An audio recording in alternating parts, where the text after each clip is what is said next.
I don't work for NASA. I'm a lowly office tech at a company affiliated with NASA. We store data off-site, mostly concerning their many, secret, unmanned missions to the moon, including the countless ones that took place in between the Apollo launches. There are regular landings, even today. As you can imagine, we're not on the books. Still, we are a necessary facet of the Space Administration's delicate infrastructure. Now that you're up to speed with where I work, I can tell you about the room. Room 371, to be precise. The Overseer's office. It always had an air of mystery about it. I and other staff members had been inside before, tasked with leaving behind flash drives filled with sensitive information for the Overseer to upload to our database. You see, the sole computer in that room is an offline archive containing almost every one of NASA's dirty little secrets. Stuff that we can't risk getting out in the event of a data breach. If anyone were to hack our online mainframe, they would only find decoy files, outlying pieces of data that have already been in the public's eye. Most of the information I dealt with amounted to mundane statistical analysis. The real interesting, controversial stuff was sent directly to the Overseer, bypassing the prying eyes of entry-level employment. That brings us to yesterday. It was a normal drop-off assignment. Bring the flash drive to room 371, leave it on the desk, and shut the door on your way out. I had done it countless times before. This time, however, was a little different. After placing the drive on the desk, I noticed a faint glow on the wall behind it. The computer was on. This was strange. It was always shut down by the Overseer after a data dump. The only times I had ever seen it turned on were on days when he was in there, still working. I admit, my curiosity got the better of me. With a slight spike in adrenaline, I walked around the desk and sat at the chair, ready to take back at least one mystery to the hive mind on the main floor. The convenience in this moment cannot be understated. I later discovered that the Overseer was sick and had rushed to the bathroom, where he remained for at least 40 minutes. Not only was the computer on, but it was unlocked. Even our personal workstations required a series of passwords that changed daily. Passwords we had to spend the first 10 minutes of any given workday decrypting. This was the one and only chance I had to placate my curiosity and dig for the buried treasures of NASA. I knew there just had to be something in the confines of our database that would elicit a gasp or mouth drop. Something I would remember for the rest of my years. In settling in at the desk, my heart pounding at the thought of the Overseer's return, I noticed the computer was calibrated just like the rest of our PCs. Because of this, I knew just what folders to open and what digital stones to turn on my hunt for secrets. Most files were your run-of-the-mill storage vessels. Data pertaining to the boring truths of the trade, statistics and physics predictions. After a few minutes of searching, I almost called it quits. But one document caught my eye. It was titled Project Burial at Sea. This was what I wanted. A classified NASA project, never before released to the public. In this moment, secrets were revealed to me. Ones I soon wished I had never unearthed. As is common with these types of documents, the jargon was very straightforward and low on description. As such, I had to piece together bits of information to form a clear picture of the proposal and subsequent missions that apparently started at the turn of our current century. What I discovered did indeed elicit a gasp. It also made my skin crawl. Project Burial at Sea was, ironically enough, a fail-safe against information leaks. It implemented the pre-existing infrastructure of NASA's unmanned missions to dispose of cracks in the system. That is, individuals likely to come clean about privileged information. Yes, you heard right. Individuals. NASA was killing off would-be whistleblowers to protect their assets. The initial proposal called for sending the bodies into deep space. But too many unknown variables presented themselves. If even one probe was knocked back to Earth by an asteroid or unforeseen space event, the entire operation would be done for, especially if it landed in enemy territory. At that point, another country could use it to blackmail our government for aid and financial gain. Burying the bodies on the moon prevented this and eliminated all potential evidence tying anyone to the crime. The people who vanished made up a very small portion of NASA, so the ratio of missing persons in relation to their workforce was barely disrupted, deflecting any potential suspicion. After a rigorous sterilization procedure, the bodies are stuffed into the hollow spaces of the previously unmanned probes. Once they reach the lunar surface, they are collected by rovers, of which there are many more than you're aware of, and buried in craters of a specific section of the moon's dark side. In other words, mass graves. The rovers later collect samples to determine the long-term effects of the soil on human decomposition. This was not the purpose of the project, just an added benefit. I was floored. This document was not what I expected.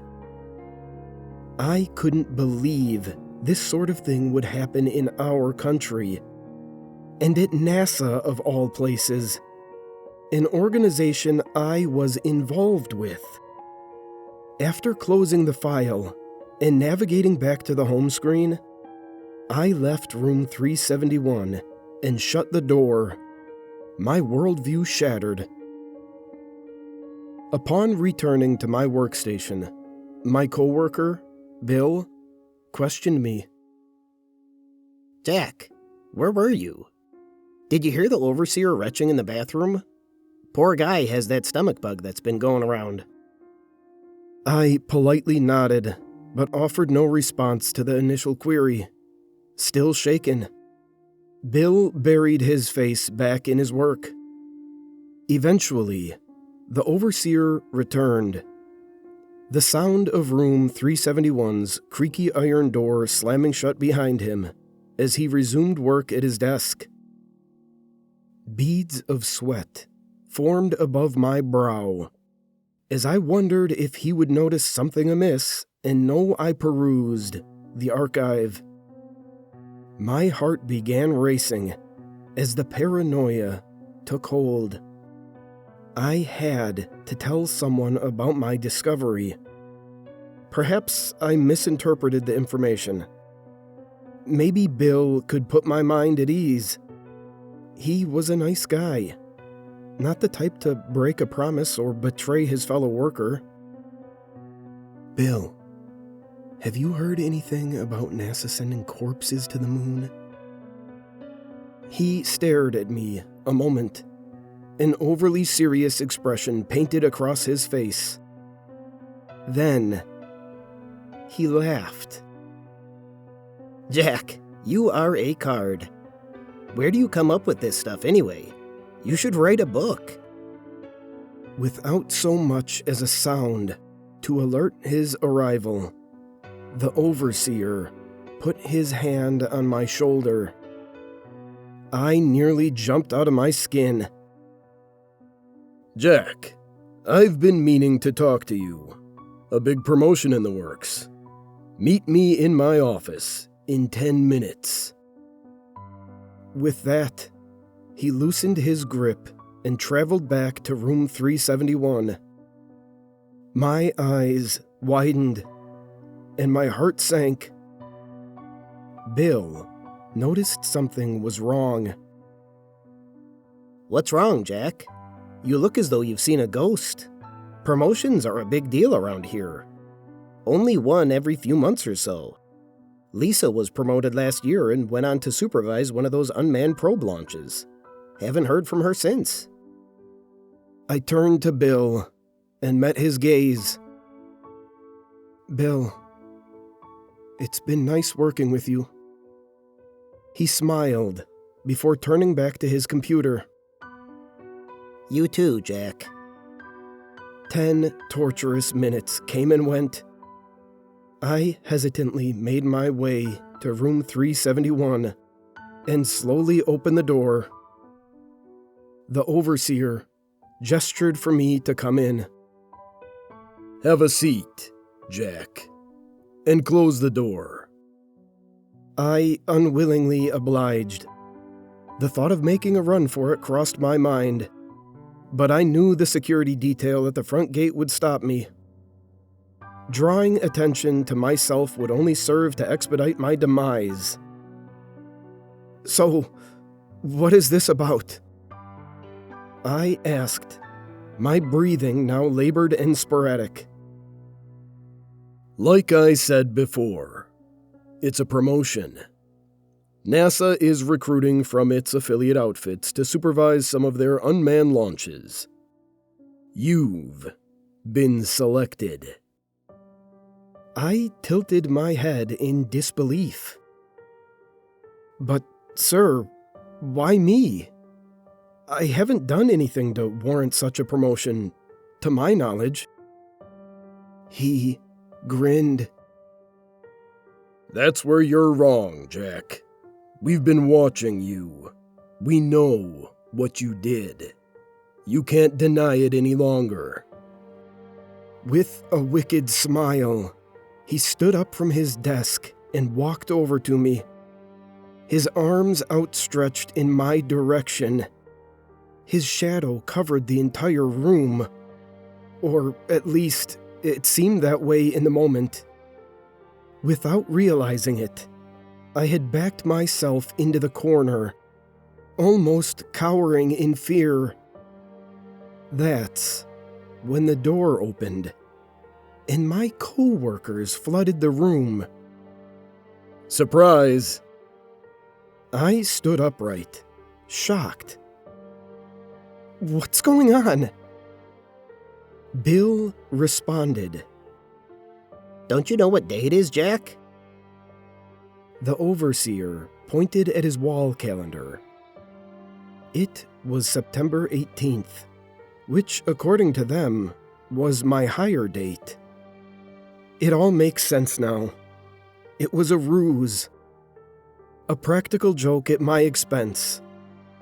The overseer sometimes did this on workplace anniversaries, but not for many years at this point, and never to this elaborate extent.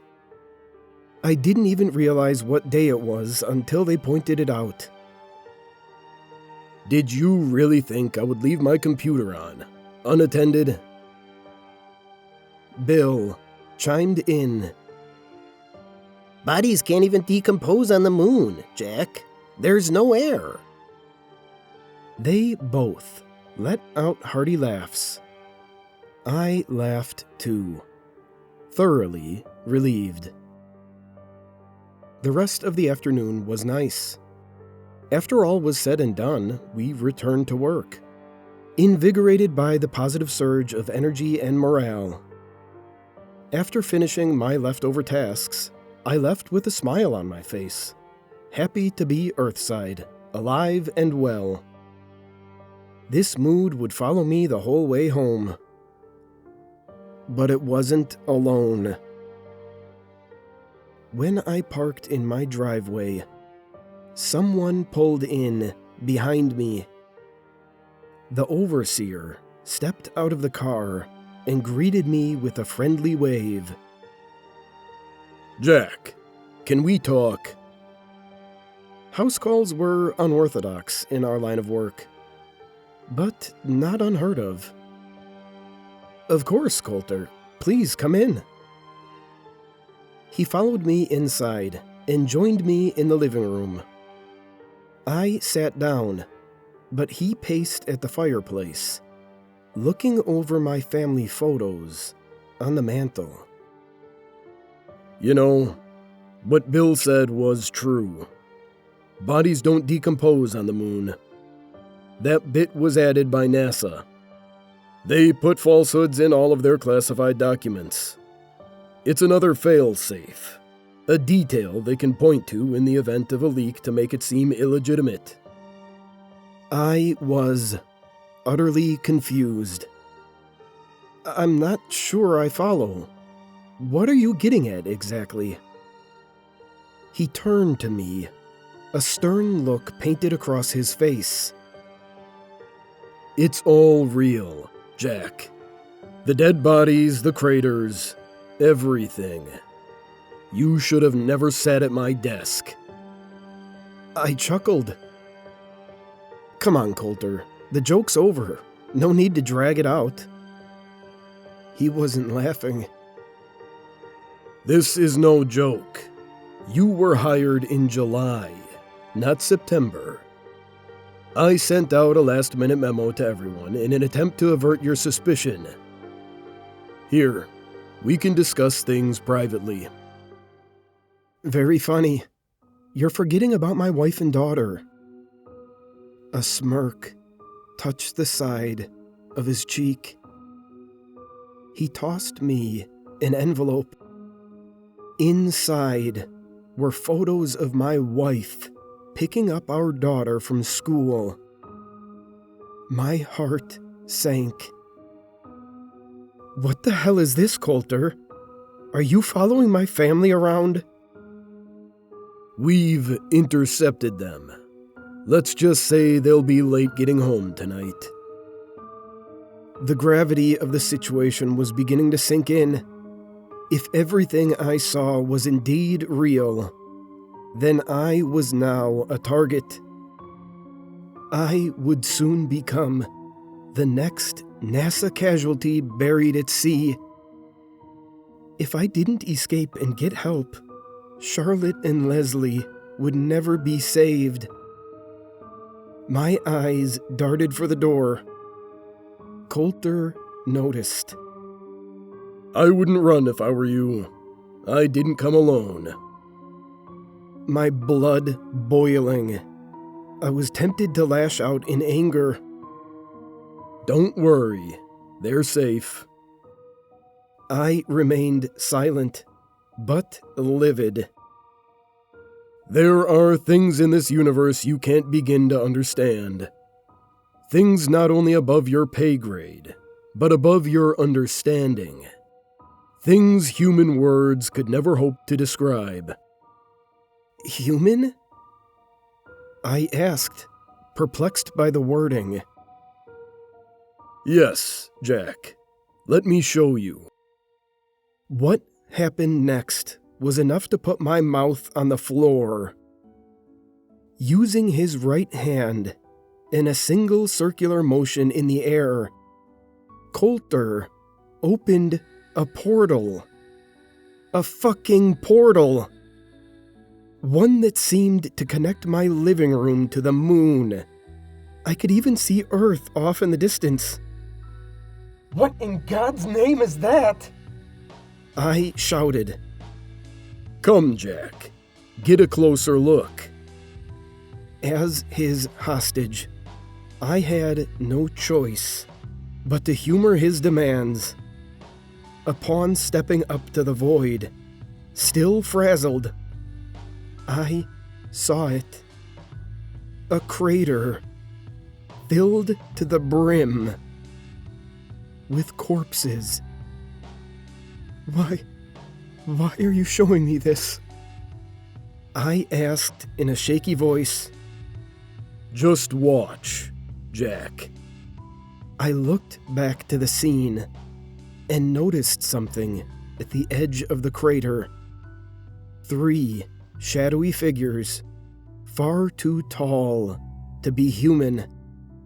They extended their arms, and a glow rained down from the space above the crater. The corpses, they moved. I watched in horror as the bodies were reanimated. But these were not living beings. They were shells, controlled by a puppeteer, bent to its sinister will. The 3 shadows became one and formed an archway. A blinding brightness poured out from within. One by one, the corpses walked into the light, until, finally, the crater was emptied. Then, the light dissipated, and the shadows spun in unison, taking off at great speed into the abyss of deep space.